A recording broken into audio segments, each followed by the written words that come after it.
the fiber to the home project, although it was always the idea that staff would engage in the project once the international contractor left. The contractor executed multiple trainings to prepare staff to be able to take over the project. And the staff, supported by the union, feels that engaging in this project is not within their job description, so that would be the reason why they're reluctant. And management is busy tackling this problem and hopes to come to an amicable solution that will lead to the finalization of the project with staff involvement. And management is not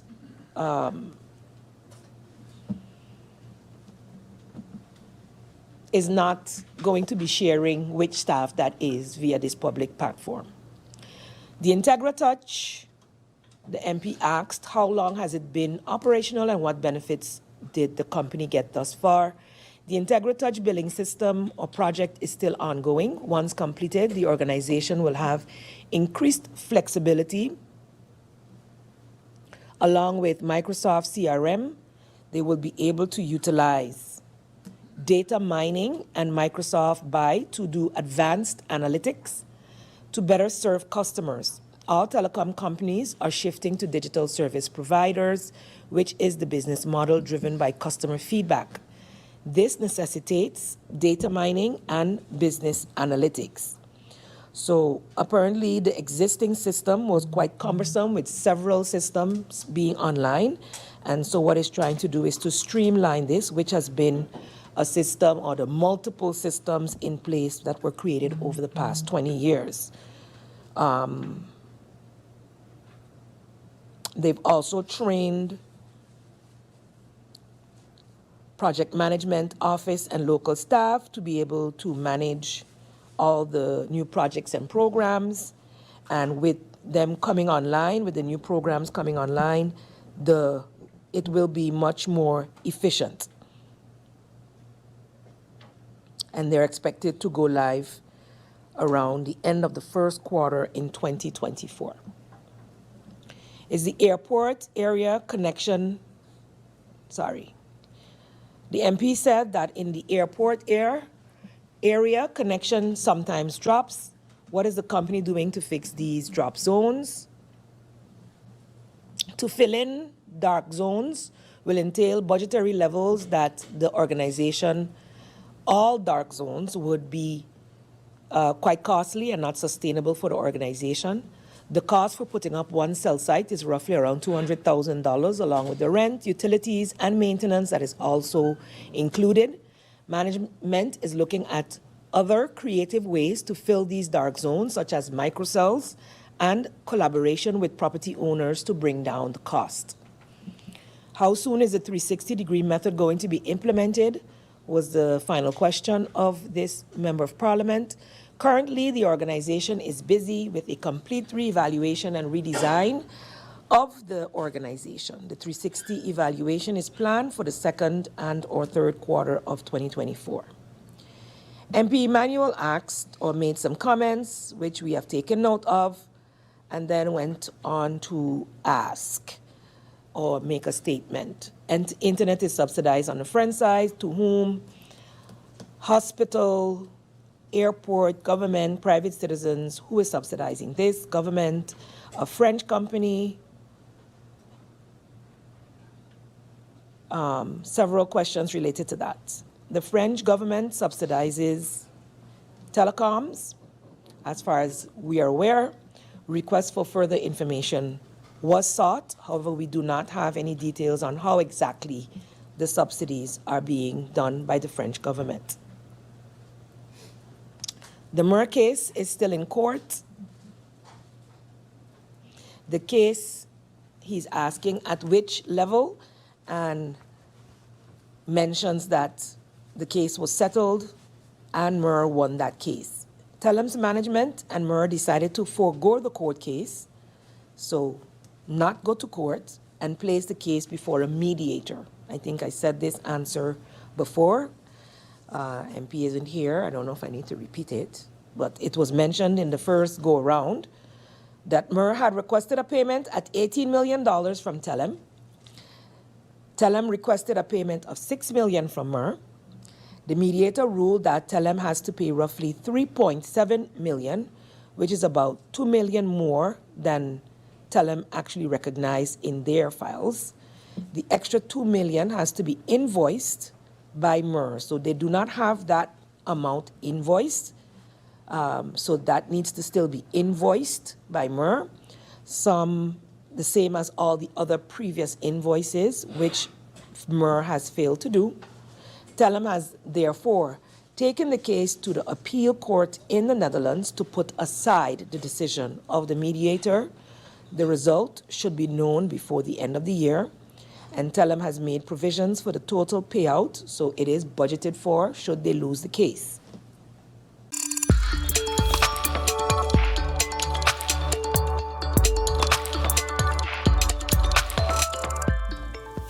So without further ado, I would like to present the presentation. So we have here the Sustainable Affordable Healthcare Act. As stated, sustainable because it embodies solutions for the current unsustainable financial situation. Affordable because the premium percentage can remain the same for an improved package. Accessible because it provides access and care for people who currently do not have access to health insurance. And the health, of course, because we move from paying for the cost of disease from the sickness and invest towards health prevention. I wanted to do the Parliament presentation a bit different by presenting some of the most asked questions, and then, therefore, I would answer them. So why do we need the SAHA so urgently?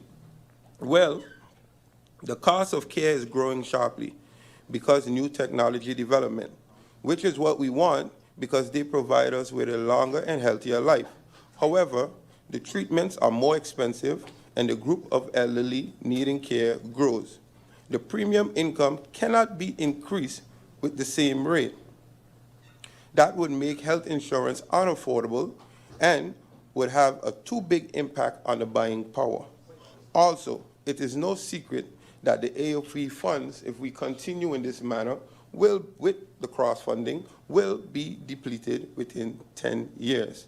And also, not a secret that SZV has a deficit or bills owed to SZV by OZR of upwards of 400 million. Move to the next slide.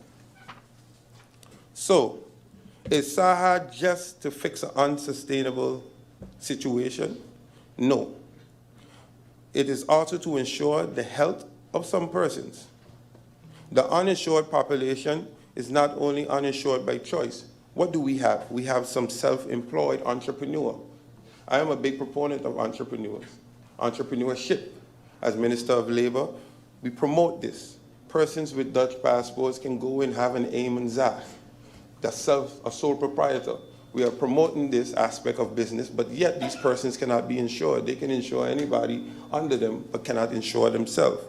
We have those, we have your gardeners, you have your cleaning ladies, we have the bus drivers, we have the taxi drivers who may not be in the association, and many more entrepreneurs that are Dutch residents and are really trying and cannot be insured to take care of themselves.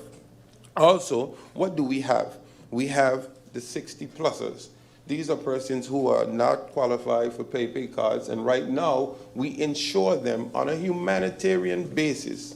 This is a humanitarian basis, but now we are trying to formalize this process, because if we don't, then we would have a majority of our seniors not insured.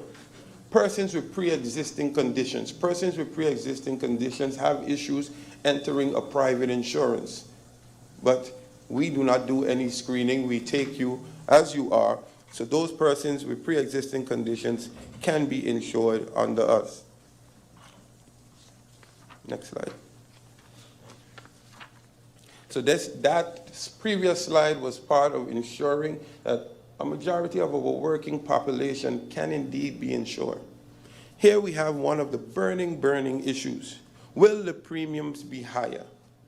No drastic changes in the premium will be necessary. So I present to you, the members of Parliament and the viewing and listening public, the top left-hand corner.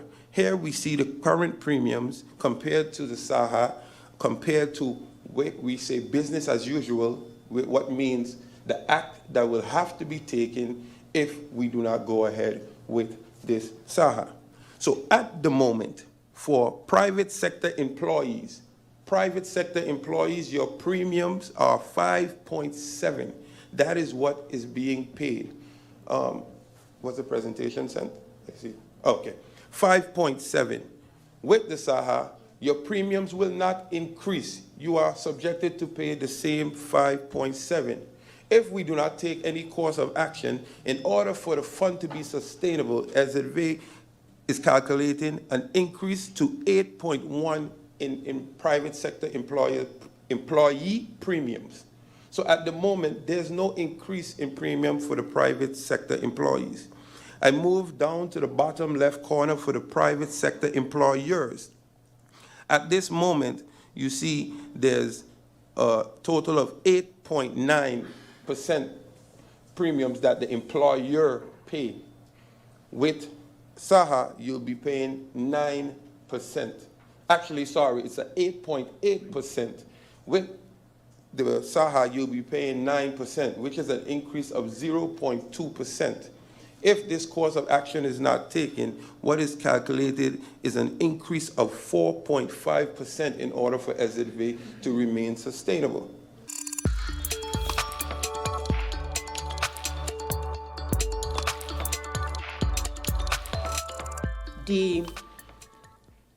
Is there a new projection for the enactment / implementation of the general health insurance on St. Martin?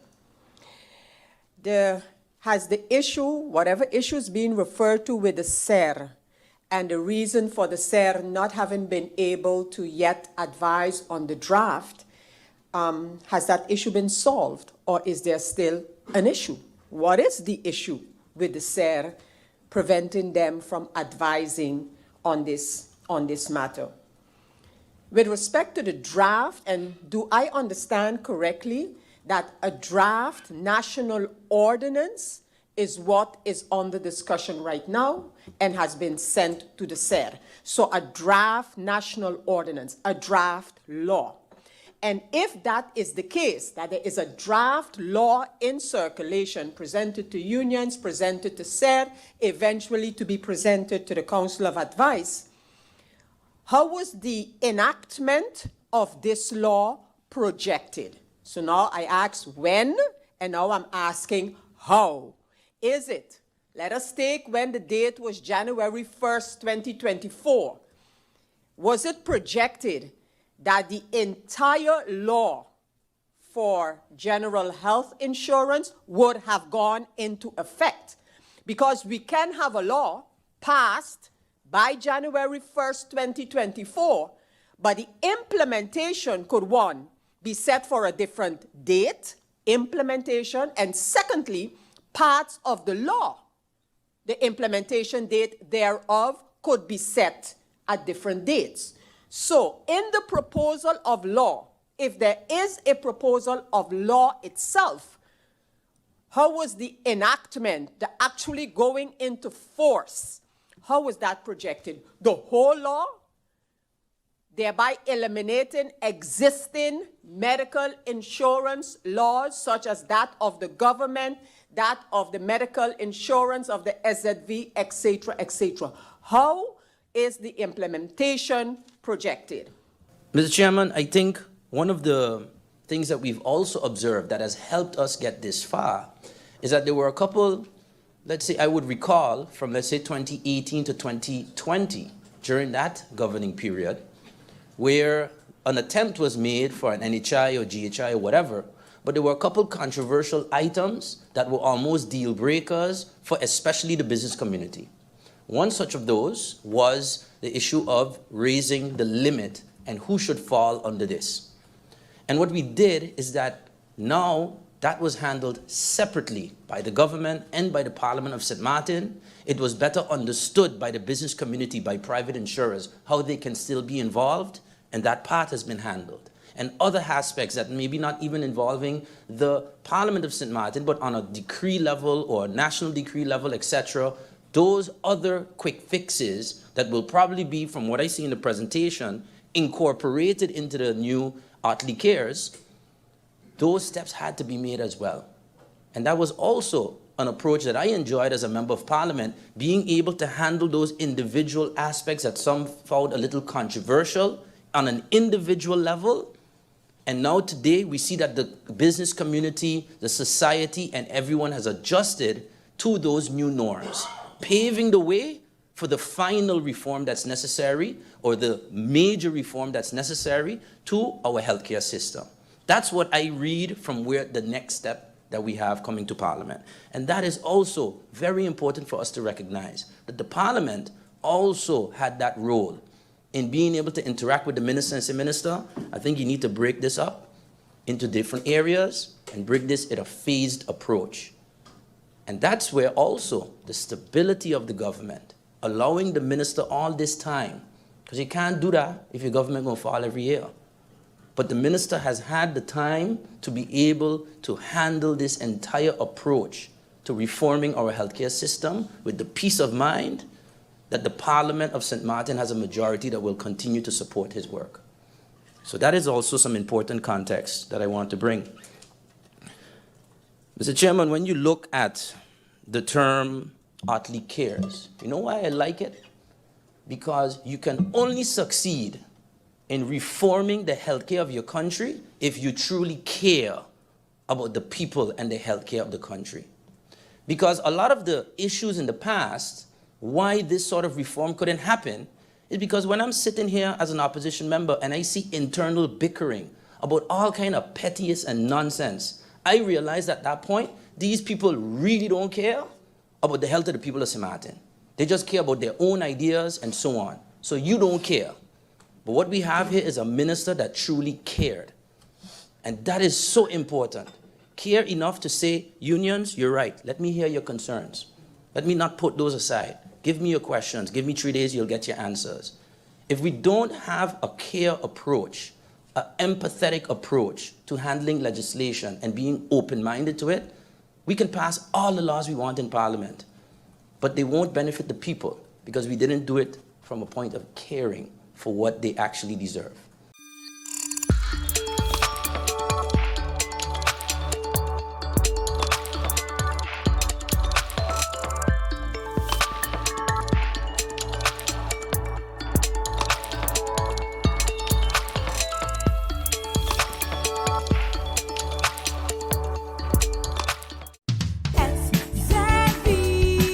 Your social and health insurance is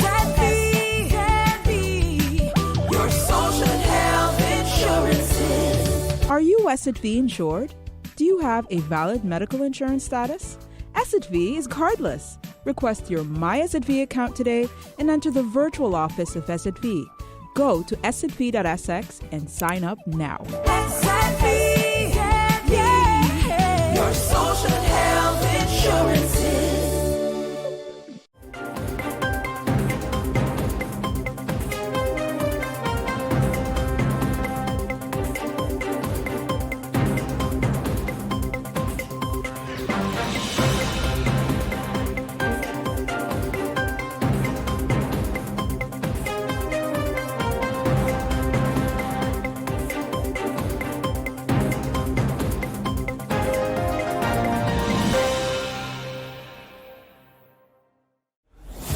During the hurricane season, a potential tropical cyclone can produce rainfall that can cause flash flooding and rockfalls.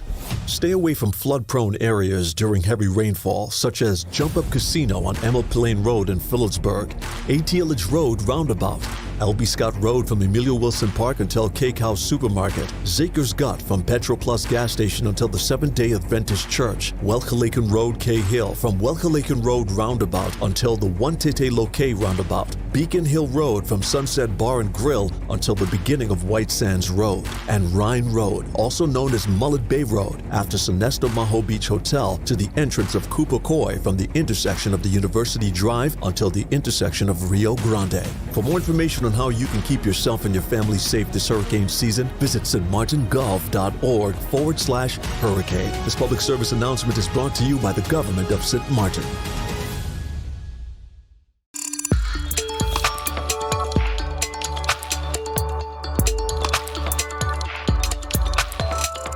for me, education is key, and education of a nation is ensuring that you have an empowered nation. Education takes place everywhere, and I assume that in a space like this, we can also be educated. We can learn something new, or we can contribute to the learning of others. Staying informed and ensuring that we can continue to educate the population is one of the key goals of this session, ensuring that we get your feedback and hear your questions and concerns to be able to incorporate them in all future legislative changes. In St. Martin, our electoral laws and processes are outlined in detail, from the general provisions to the electoral register, the role of the Central Electoral Committee, and the nomination process. It is imperative that we all understand these rules and definitions as they form the backbone of our democracy. Whether you're a resident, a Dutch citizen, or just someone passionate about our nation's future, your understanding of these laws and the role you play is key to making informed decisions. Moreover, voting in and of itself is a fundamental aspect of our democracy. It is how we, as citizens, exercise our right to choose our representatives and influence the direction of our country. It is therefore a very serious responsibility. Therefore, it is crucial for all eligible voters to understand the criteria for voting in our elections and to actively participate in the electoral process. Furthermore, it's not just about understanding our electoral laws and voting, it is also about recognizing the power we hold as individuals to advocate for change, to be the change we want to see, and actually advocate for it in how we vote. Our laws are not set in stone. They have and will continue to evolve to better serve the needs of our people and our society. Making the personal decision to engage in discussions about electoral reform and advocating for positive changes to make it serve us better is a civic duty we all share. To underscore the importance of our civic duty, I'd like to leave you with a quote from John F. Kennedy. In a democracy, every citizen, regardless of his interest in politics, holds office. Every one of us is in a position of responsibility. And in the final analysis, the kind of government we get depends upon how we fulfill those responsibilities. End of quote.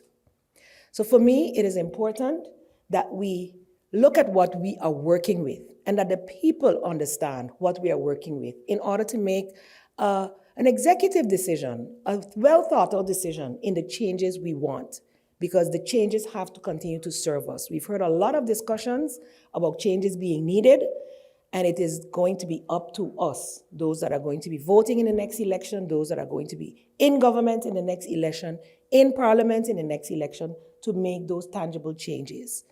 Unfortunately, we've been in the past 4 years through quite some harrowing times in dealing with the pandemic, which delayed the process greatly.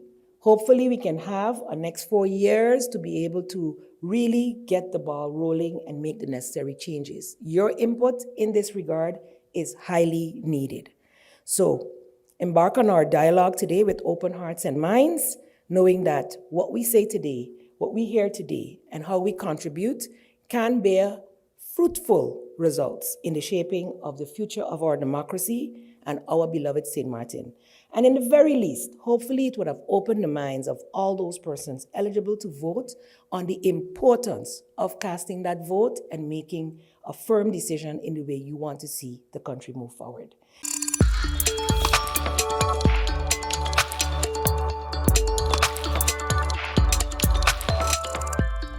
I titled my presentation, and it might surprise a lot of people, by using the headline, "If your washing machine is not working, don't run and fix your refrigerator." The present sitting government of St. Martin, by January 2024, is on course to serve the country for a full term of 4 years. This is a surprising exception to the rule, considering that the last decennia prior to this present government, almost every year, government tumbled like dominoes, and new governments had to be reconstituted. The destructive nature of this phenomenon resulted in governance seriously being compromised, annual budgets having to be repeatedly redesigned, and servicing the needs of the people left a lot to be desired.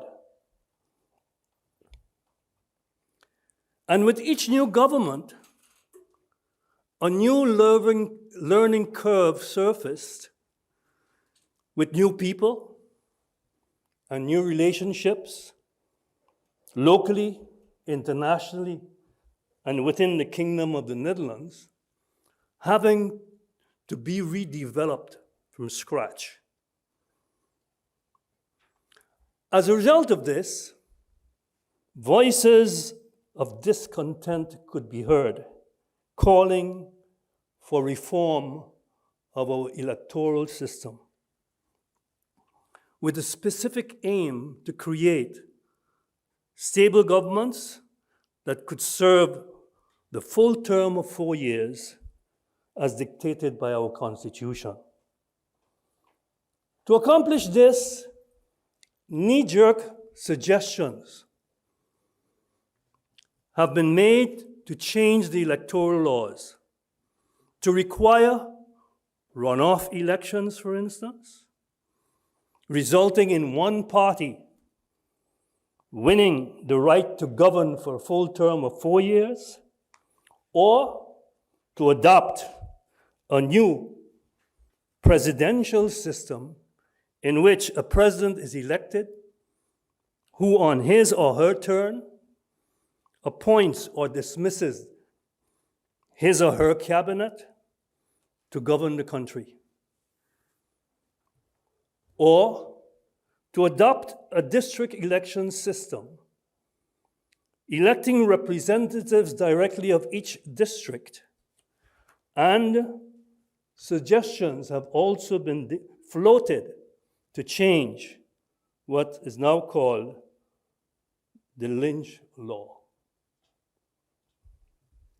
Electoral laws of a country are the backbone of any democratic society, shaping the way citizens choose their representatives and consequently the direction of their nation's governance. Achieving stability in the electoral process is essential for the smooth functioning of a democracy. Achieving this stability does not always necessitate drastic overhauls of the existing electoral system. In many cases, minor adjustments can be more practical and politically acceptable. Frequent and drastic changes to electoral laws can lead to confusion among voters and undermine the trust in the democratic process.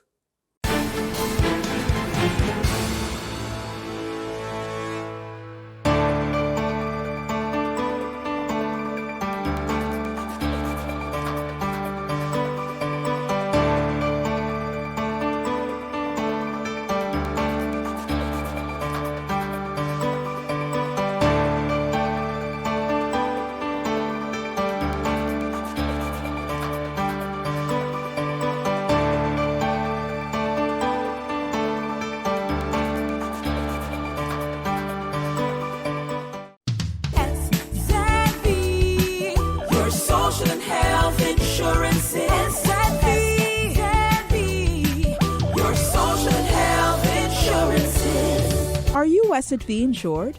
Do you have a valid medical insurance status? SXV is cardless. Request your My SXV account today and enter the virtual office of SXV. Go to sxv.sx and sign up now. SXV, yeah, your social and health insurances. It's hurricane season. Are you prepared? Here are a few tips to keep in mind to help keep you and your family safe. The Atlantic hurricane season runs from June 1st to November 30th, with the peak occurring between mid-August and late October. This hurricane season, be sure to put together a go bag. A disaster supply kit including a flashlight, batteries, cash, first aid and supplies, medications, and copies of your critical information if you need to evacuate. This public service announcement was brought to you by the government of St. Martin.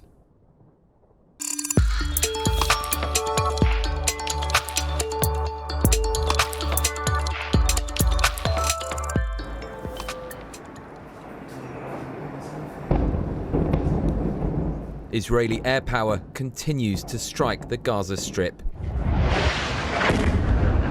Buildings flattened in the blink of an eye.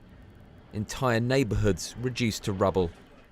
Israel says it's dropped 6,000 bombs on Hamas targets in Gaza over the past 6 days.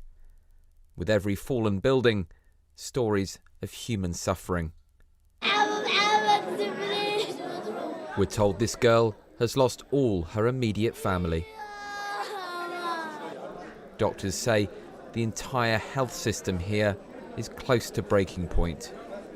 I think the whole medical sector and the health department maybe will collapse maybe in 2 or 3 days. I don't think that they can manage it. The hospital is full of patients. The Israeli military has called for the entire population of northern Gaza to relocate to the south within the next 24 hours. The UN says this would involve the displacement of more than 1 million people, and that such an undertaking would have devastating humanitarian consequences.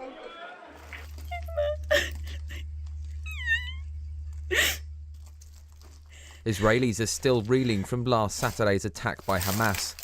This video shows what remains of a kibbutz in southern Israel. It was here where 75-year-old David Moshe was killed by gunmen. His wife, Adina, was kidnapped. Their granddaughter, Anat, describes that moment. They took her through the window. She's a 72-year-old woman. She's sick.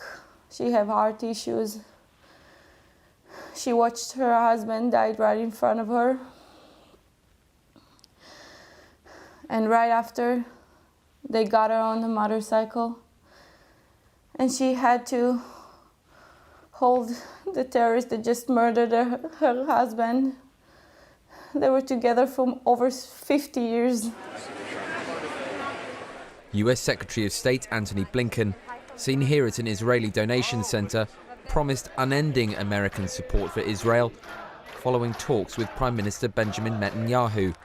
He's due to meet the Palestinian President Mahmoud Abbas later. The President of the European Commission, Ursula von der Leyen, will also visit Israel later today in what's been described as a show of solidarity with the victims of the Hamas attacks. Behind the politics, the people. In Tel Aviv, a vigil for those murdered. One candle for each victim. Each day, bringing news of another life lost. Nick Johnson, BBC News.